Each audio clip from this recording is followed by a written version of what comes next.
আজকে আমরা আইসিটির অন্যতম গুরুত্বপূর্ণ একটি টপিক এনক্রিপশন সম্পর্কে জানার চেষ্টা করব।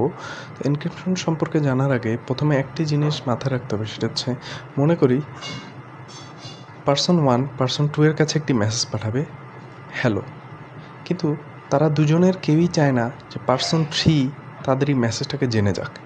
এই কারণে তারা এনক্রিপশন টেকনোলজি ইউজ করবে, মেসেজটাকে পাল্টিয়ে দিবে যাতে এই হ্যালো প্রথম ডিভাইস থেকে দ্বিতীয় ডিভাইসে যাওয়ার যে পথ, ওই পথে যে নেটওয়ার্কের মাধ্যমে মেসেজটা ট্রান্সফার হচ্ছে, ওই নেটওয়ার্কের মাধ্যমে থার্ড পার্সন যে স্পাইংয়ের মাধ্যমে এই মেসেজটা যাতে পড়ে না ফেলতে পারে, এই জন্য মেসেজটাকে চেঞ্জ করে দেওয়া হবে।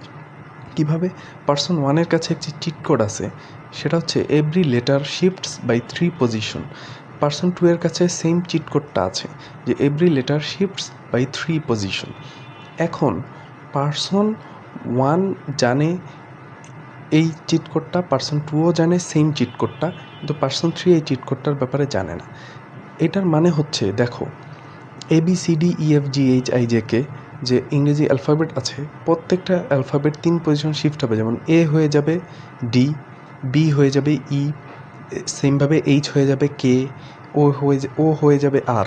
তো এখানে তুমি হ্যালোটাকে যদি ডিভাইস 1 এনক্রিপ্টেড করে চেঞ্জ করে দিবে, এইচ হয়ে যাবে কি কে, তাহলে কে, ই হয়ে যাবে এইচ, এল হয়ে যাবে ও, আবার সেম এল হয়ে যাবে ও, আর ও হয়ে যাবে আর।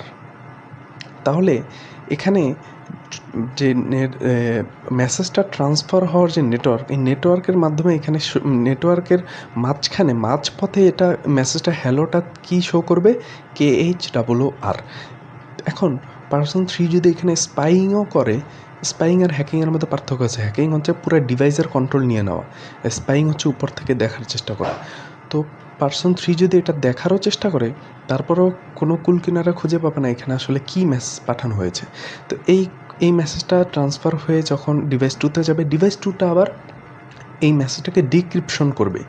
হ্যাঁ, ডিক্রিপশন করে 3 লেটার আগে ছিল, 3 লেটার পিছনে শিফট করে দেখবে যে KHOOR মানে হচ্ছে হ্যালো। তো ডিভাইস 2 এই সেকেন্ড পার্সনকে হ্যালো শো করবে। এভাবে হচ্ছে এনক্রিপশন আর ডিক্রিপশন কাজ করে। তো সেমভাবে হোয়াটসঅ্যাপ টেকনোলজি আগে থেকেই এনক্রিপ্টেড মেসেজ ব্যবহার করতে, এই জন্য হোয়াটসঅ্যাপে লেখা থাকে end to end encryption. Messenger আগে এই টেকনোলজি ছিল না। মেসেঞ্জার কর্তৃপক্ষ চাইলেই আমাদের সব মেসেজগুলো হুবহু পড়ে ফেলতে পারতো, কারণ এখানে হ্যালোই শো করতো মেসেঞ্জারে। কিন্তু হোয়াটসঅ্যাপে হ্যালোটা চেঞ্জ হয়ে অন্য কিছু হইতো। হ্যাঁ, এটা হচ্ছে এক্সাম্পলের মধ্যে বোঝাচ্ছি, কিন্তু যতক্ষণ না এই 2টা চিট কোড হ্যাক করা না যাবে, ততক্ষণ থার্ড পার্সন কোনোভাবেই বুঝতে পারবে না এখানে আসলে কী মেসেজ আদান প্রদান হচ্ছে। তো যুদ্ধের সময় সৈন্যরা নিজেদের মধ্যে তথ্য আদান প্রদানের সময় এনক্রিপশন টেকনোলজি ইউজ করে কম্পিউটারের মাধ্যমে। বর্তমানে সকল এনক্রিপশন কম্পিউটারের মাধ্যমে করা হয়, আর এতে করে কোনো গুপ্তচর যাতে তাদের মেসেজ পড়ে ফেলতে না পারে। এটাই হচ্ছে এনক্রিপশন এবং ডিক্রিপশনের একটি সংক্ষিপ্ত একটি ধারণা।